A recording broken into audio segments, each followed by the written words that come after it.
Good morning, my friends, and welcome to this episode of Healing Your Codependency. I'm Marshall Berkshire, and I'm your guide in healing codependency so you can stop fixing yourself and start loving yourself so you can get more of what you want in your world. So today, we are going to talk about a topic. Do you chase or crave approval? This is an important aspect of our codependent programming, our codependent survival practices or habits, techniques, whatever we want to call them. And it's one that we have to encounter directly and begin to confront within ourselves so that we can liberate ourselves from this very common trap. So that's what we're going to jump into today. Before I do that, I'm going to get this shared out to the community here real quick. If you're looking for additional guidance in healing your codependency, you're looking for tools, you're looking for knowledge, you're looking for strategy, you're looking for support in this journey, come join us in the Heal Your Codependency community. The link is above on Facebook, below on YouTube, or on my website at healyourcodependency.com. Come join us. So, all right, I can get that shared out now. Let me know how you guys are doing in the comments below. And I have to find the right button because, they move things around. And there we go. Okay. So let me know if you chase approval. Because I know I've done it, and sometimes I still do. This work of healing codependency isn't an event. It is a process. It's a lifestyle. It is something we practice over and over and over. So if you chase approval, then you're going to end up doing some very specific things. And I'm going to pull up the list of specific things here, because I've got my little notes here to keep me sane. All right. So, signals that you're seeking worth. Number one, planning ways that you hope will get people to like you. This is something I did a lot, especially in my teen years, where if I do this, they'll like me. Or if I like this thing, or I say it this way. I kept performing in certain ways in order to get someone to like me, to notice me, to be with me. I did it to try to attract, women. I tried to attract friends. I tried to attract approval that way. Another way, let me know if you guys have done that. Another way we tend to do this is we hide or change things about ourselves in order to be liked. So maybe I like pink. Well, I'll give you a real example. I really liked pink bikes. I have a thing for the color pink. And growing up, that was, you're not supposed to like pink. That's bad. You're a boy, not a girl, blah, blah, blah. And so I started hiding that in order not to get criticized for it, even though I think pink's an awesome color and it's not a gender color. So we change things about ourselves so we don't get criticism and we might get approval. So we're losing ourselves there. We avoid differences, conflict, or rocking the boat on so that we don't upset someone. We can keep their approval. We can keep their praise. Did this a lot with my parents, especially my stepmother and my father, because their responses to complaints and conflict and confrontation were very unhealthy and toxic. Not speaking up for yourself is a form of seeking approval because, again, you're not rocking that boat. You're not letting yourself be seen. This makes kind of sense. So let's talk about why we do this, where this comes from. So in narcissistic systems, the one thing that the abusive dynamic has to undermine is one's personal sovereignty. They have to put into question one's worth and validity. So that's the idea, is to inject doubt into the individual about their own feelings, their own wants, their own needs, their boundaries, their own authority to guide their lives, their own personhood. And when you inject that doubt into an individual's experience, then you're able to manipulate and control and define their experience for them, and that gives you power. It gives you enormous power to shape their world. This is what's happened to us. We did not have a sense of reliable safety, connection, or being valued by those who had power over us, especially if we grew up in a family system that operates on fear and shame, guilt, and obedience, or we grew up in a culture that did that, or a religion that did that. These are things that conditioned us to submit to the authority in order to feel safe, have connection, and have value. And then they dangle the carrot. You're worthy when. I'll love you when. I approve of you when. But it's not really always that overt. It's more like, in my experience, it was covert. It was when I did something they wanted me to do that they liked. That's when I got attention, I got praise, I got affection. But outside of that, it was either silence, like I didn't exist, or it was criticism. It was attacks. And the way that shows up is like, hey, I did the nice thing they wanted me to do. They liked it. They approved of it. And then I go and do something for me, and they're like, how selfish of you. Why would you do that? That's so dumb. Or they ignore it entirely. You're like, hey, look what I did. This is really cool. And they're like, get out of my face. I don't have time for this. That kind of thing. So it's not always like, oh, you got to obey me. Sometimes it is. Sometimes it is. But a lot of times it's this transactional experience of I'm only valued or seen or loved or accepted when X, Y, Z happens. So now I'm going to keep trying to do X, Y, and Z to get that sense of value, that sense of approval, so I can feel safe, have a sense of connection, have a sense of value, so I can be who I am. That's really all we're trying to do in our lives. And codependency is trying to do that by pleasing other people. It's trying to be perfect and so on and so forth. This is what taught us to doubt ourselves. There can be other overt kind of teachings that we get. You're only worthy when, you're unworthy when. If you do this, it makes you less than as a person.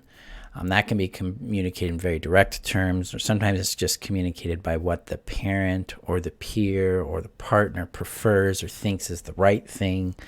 That kind of stuff gets us. And then if we don't have a anchored, rooted sense of our own worth, our own self, we're able to differentiate or tell the difference between our worth and someone's opinion, we're going to chase that.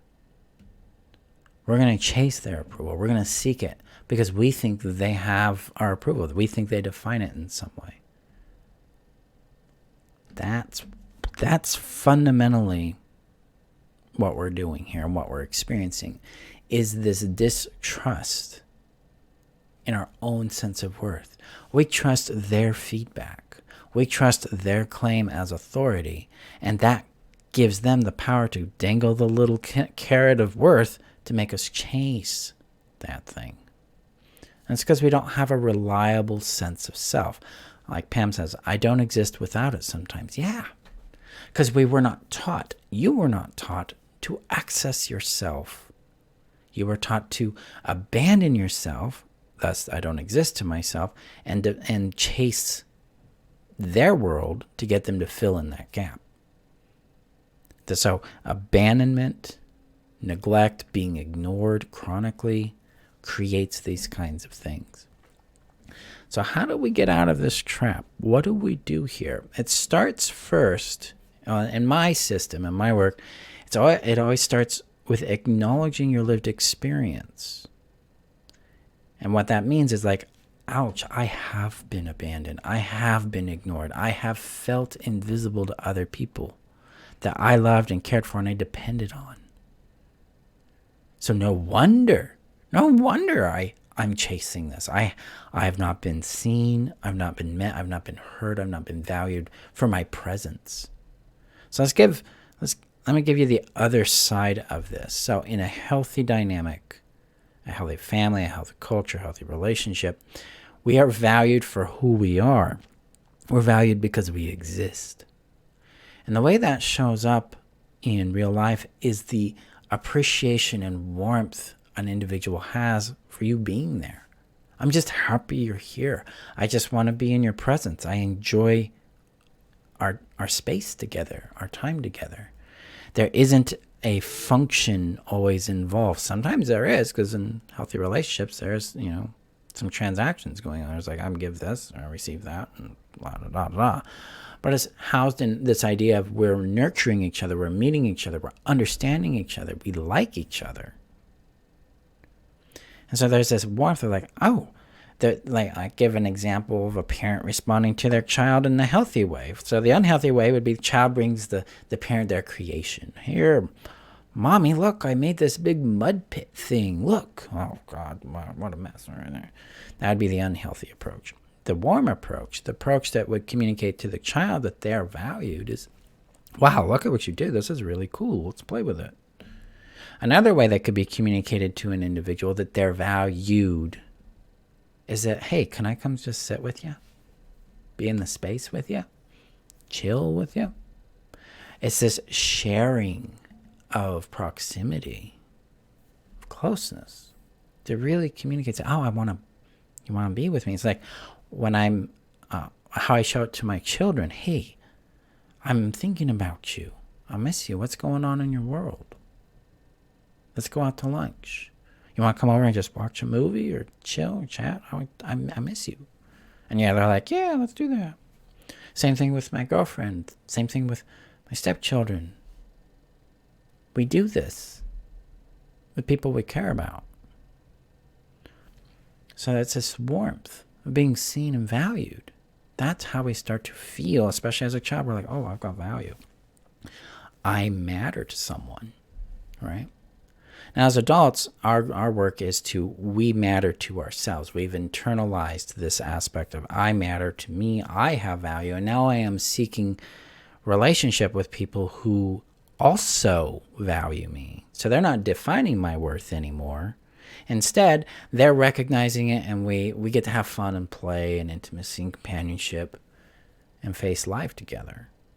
That's what we're going for in the healthy dynamic. Codependency in our peer relationships, our romantic relationships, we're trying to get our worth through having the relationship.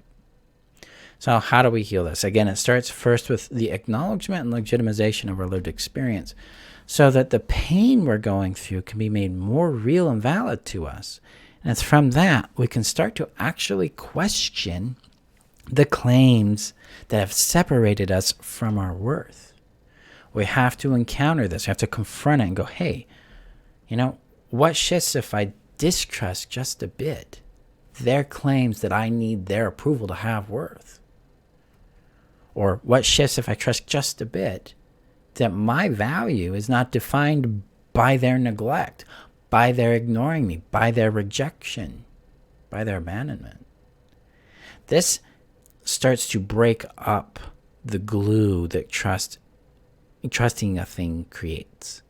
So if I'm trusting the opposite of something, it's like, well, yeah, maybe I don't have to believe that they abandoned me. They didn't love me because I didn't have value. Maybe it's something malfunctioning in their world. Maybe it is them and not me. We can start to consider that. We don't have to make the leap. That takes time. That takes processing. That takes steps. More legitimization. More exploration of actually having worth without that person, without that relationship. But that's where we start. We legitimize, and then we introduce a shift in trust so that you can start discovering reality beyond the conclusion you've been operating from. So I'm going to check the comments here again. Linda says, I watch it happen during first dates, sometimes still in a yeah, we're gonna see that, and that's normal. I mean, if you see them doing it or you're doing it, it's a great opportunity to slow down and go, hey, this is what I know how to do right now because I feel unsafe or I'm in a vulnerable space, and I'm just trying to protect myself. So when we legitimize this action, we're going like, this is what I know how to do.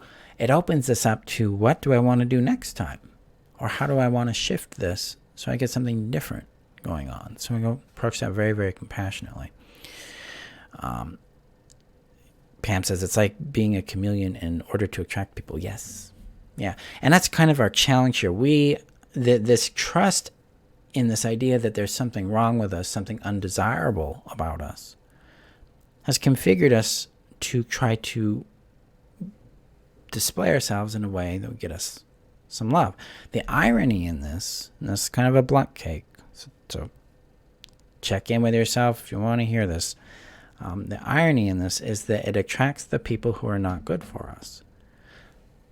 The challenge here is now, if I can start doing the work that allows me to trust in my own value, that I would actually be desirable to someone I desire, to a healthy person, that I'm intrinsically desirable. That's a big leap. That took me several years of work to get to that one. Then when I am anchored in my indomitable worth, my intrinsic desirability, I behave differently. I show up differently, and thus I attract different options. And that's where we meet people who are available and want to be with us, because what they see happening is awesome. They're like, yeah, I want some of that. I like you. You're cool. That kind of thing starts to emerge. Chasing feels so sickening in my body. What do you do with people who refuse healthy connection? I don't interact with people who refuse healthy connection. That's my job. My job is to be like, oh, you don't want that? That doesn't align with me, so I'm going to go play with people who do. So I don't put a lot of time and effort in that. Some of that's conditional, like it might be a family relationship. Maybe I can tolerate X amount of time. Maybe I don't. So, but generally, if someone is not interested in a healthy connection, I'm not interested in having a connection with them, because all that's going to do is hurt me. That signal of chasing feels so sickening in my body is an important signal there, Satori. It's your body telling you you're going in the wrong direction. So consider trusting that as a signal, a director for you. Pam says, for me, it was not safe to be what they wanted me to be as a child. Yeah, it was safe not to be. Yeah, exactly. You weren't allowed to be you, so no wonder you feel invisible and you don't exist, because you weren't allowed to occupy space in your way. And so as you heal and grow and get to know yourself, you start to occupy space in your own way. And then the work at that point is to navigate the experience of acceptance and rejection in their proper form, because acceptance means, ooh, we've got some compatibility here, let's see what happens. And rejection is simply a filter at that point going, well, you don't fit in my world. I'm going to go towards what does. Because when we are embodying and expressing ourselves as who we are, then we're going to attract compatible matches that will allow us to experience what we're looking for, which is real healthy relationships. Satori says family. Oh, yeah, I hear you. Yeah, and so if the family member doesn't want to do that, you'll have to slow down and see what aligns with your well-being and happiness. So it comes down to the three questions. What do I want? Do I have capacity for that? And does this add to my well-being and happiness? And if any of those have a no to them, then it's not an aligned option for you. They all have to have a yes. That allows you to say yes to the thing in a way that's going to benefit and contribute to your life in a healthy way. So my friends, if you're wrestling with this experience of chasing approval or seeking it, give yourself a moment to acknowledge it. Hey, yeah, this is what I'm doing. Legitimize it. Yep, I do this because this is what I've had to do to survive. Then allow yourself to open up to the idea of trusting that exploring this what shift question. What shifts if you trust just a bit that your worth doesn't depend on their approval or their rejection? There's another, other various forms of that question. But start there and let's see what you discover, so that you can start to touch a world beyond this chasing, a world where maybe you're seen and valued for who you are. You're received instead. And you can receive them, and then we have a reciprocity building. That's, in my experience, that's what happens. My experience with students and my clients, that's what begins. That's what we're worthy of, and more. I mean, our worthiness has no limit because it's intrinsic, but that's something we intrinsically are worthy of having in our world, deserving, whatever word you want to use for it. But it's something that can be available for you. We just have to become aligned with it by caring for ourselves, healing the pain of rejection, of abandonment, and of harm, so that we can access who we are beyond that and see the difference in our world. So that is today's episode. That's this week's episode. Thank you, my friends, for showing up. Thank you for your support. and for having my back in this work, contributing to my world this way.